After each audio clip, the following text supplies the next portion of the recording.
Hello everyone, welcome to Kaushalam. आज का topic है जीएसटी रजिस्ट्रेशन कैंसिलेशन। क्या जीएसटी का रजिस्ट्रेशन कैंसिल कराया जा सकता है? जी हाँ, जीएसटी का रजिस्ट्रेशन कैंसिल कराया जा सकता है। आज के टॉपिक में हम यही बात सीखेंगे, कैसे करवा सकते हैं, उसका प्रोसेस क्या है, कौन कैंसिलेशन के लिए अप्लाई कर सकता है और कब अप्लाई नहीं कर सकते आप।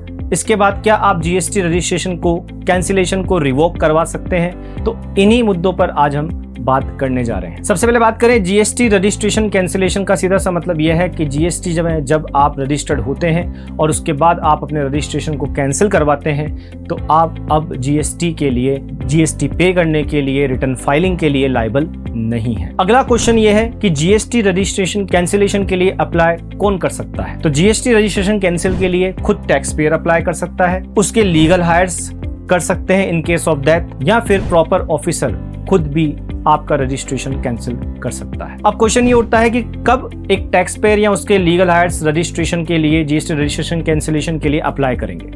तो जब आप अपना बिजनेस डिसकंटिन्यू कर रहे हैं, मतलब बिजनेस बंद कर रहे हैं, तब आपको जीएसटी रजिस्ट्रेशन कैंसिलेशन के लिए अप्लाई करना होगा। मतलब आप अप्लाई कर सकते हैं बिकॉज आप फ्री होना चाहते हैं रिटर्न फाइलिंग के कंप्लायंसेस से, जीएसटी पे करने के कंप्लायंसेस से। दूसरा, अगर आप अपना बिजनेस किसी को ट्रांसफर कर रहे हैं, अमालगमेट हो रहे हैं, डीमर्ज के केस है, उस केस में भी आपको अपना रजिस्ट्रेशन कैंसिलेशन के लिए अप्लाई करना होगा।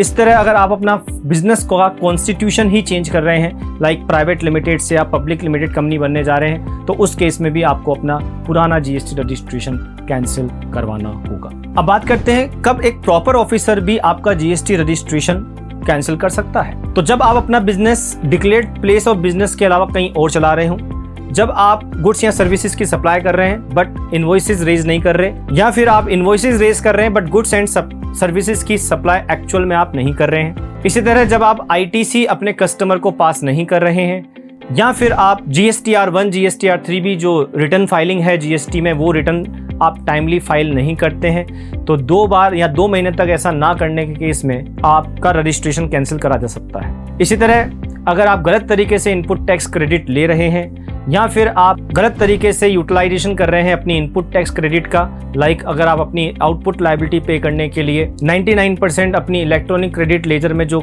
इनपुट पड़ा है उसका यूज करते हैं पेमेंट के लिए, जबकि आपका सप्लाईज 50 लाख से ज्यादा है एक मंथ में, उस केस में भी आपका प्रॉपर ऑफिसर आपके रजिस्ट्रेशन को कैंसिल कर सकता है। बिकॉज अगर आपकी सप्लाईज एक महीने में 50 लाख से ज्यादा है तो आप अपनी आउटपुट टैक्स लायबिलिटी को पे करने के लिए 99% से ज्यादा इनपुट क्रेडिट का यूज नहीं कर सकते। मींस 1% तो आपको खुद को कैश में, मींस 1% लायबिलिटी तो आपको पे करनी ही पड़ेगी। अब अगला क्वेश्चन ये है, क्या हम जीएसटी रजिस्ट्रेशन कैंसिलेशन के ऑर्डर को रिवोक करवा सकते हैं? Means revocation of GST registration cancellation, क्या ये पॉसिबल है? तो जी हाँ, ये पॉसिबल है। अगर प्रॉपर ऑफिसर ने आपका रजिस्ट्रेशन कैंसिल किया है तो आप उसे रिवोक करवा सकते हैं। जब आपके पास कैंसिलेशन का ऑर्डर आया है उसके 30 दिन के अंदर आपको रिवोकेशन के लिए अप्लाई करना होगा। अगर प्रॉपर ऑफिसर को लगता है कि जो रीजंस थे कैंसिलेशन के, उन्होंने जो सोचे थे, आप उसके लिए अगर एक प्रॉपर एक्सप्लेनेशन उनको दे पाते हैं तो मे बी वो आपका रजिस्ट्रेशन कैंसिल करें।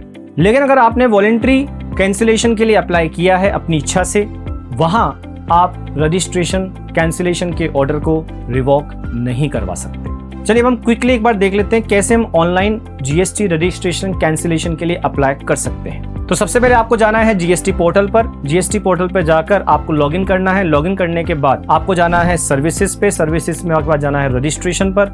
रजिस्ट्रेशन के बाद आपको वहां एक ऑप्शन दिखेगा लास्ट में, application for cancellation of registration, वहां आपको क्लिक करना है। इसके बाद आपको अपनी बेसिक डिटेल्स वहां फिल करनी है। बेसिक डिटेल्स में आपका जीएसटीएन नंबर, अपना name, trade name, address, phone number, ये सब चीजें आपको वहां पे फिल करनी होंगी। बेसिक डिटेल्स के बाद आप जाएंगे कैंसिलेशन डिटेल्स में। वहां जैसे रीजंस फॉर कैंसिलेशन क्या हैं वो स्पेसिफाई आपको करना होगा। किस डेट से आप जीएसटी रजिस्ट्रेशन कैंसिल करवाना चाह रहे हैं, क्या आपके पास कुछ स्टॉक पड़ा है जिस पर आपने इनपुट क्लेम कर रखा है और अभी तक वो स्टॉक आपके पास पड़ा है, आपने बेचा नहीं है, तो वो स्टॉक कितने रुपए का है, उस पर कितना इनपुट आपने क्लेम कर रखा है, उसको आगे कैसे सेटल करेंगे आप, वो सारी डिटेल आपको वहां देनी होगी। कैंसिलेशन डिटेल्स के बाद आपका जब कैंसिलेशन प्रोसेस आगे बढ़ेगा तो वो आपसे वेरिफिकेशन करवाएंगे। वेरिफिकेशन में आपको ऑथोराइज सिग्नेटरी जो है उनको सेलेक्ट करके, प्लेस सेलेक्ट करके सबमिट करना होगा विद डीएससी और ईवीसी। वेरिफिकेशन सक्सेसफुल होने के बाद आप अपनी रजिस्ट्रेशन कैंसिलेशन की एप्लीकेशन को ट्रैक कर सकते हैं। सर्विसेज में जाकर रजिस्ट्रेशन ट्रैक एप्लीकेशन स्टेटस पर, वहां जाकर आप व्यू और डाउनलोड कर सकते हैं आपकी जो एप्लीकेशन है उसको। अगर आपका रजिस्ट्रेशन सक्सेसफुली कैंसिल हो जाता है तो आपके पास एक कंफर्मेशन मैसेज आएगा और इसके बाद आपका उसी डेट से रजिस्ट्रेशन कैंसिल हो जाएगा। तो ये थी इंफॉर्मेशन जीएसटी रजिस्ट्रेशन कैंसिलेशन के बारे में। ऐसे ही अधिक जानकारी के लिए आप ज्वाइन कर सकते हैं कौशलम के डिफरेंट स्किल बेस्ड कोर्सेज और आप जुड़े रहिए कौशलम के साथ। Enjoy the learning. Thank you.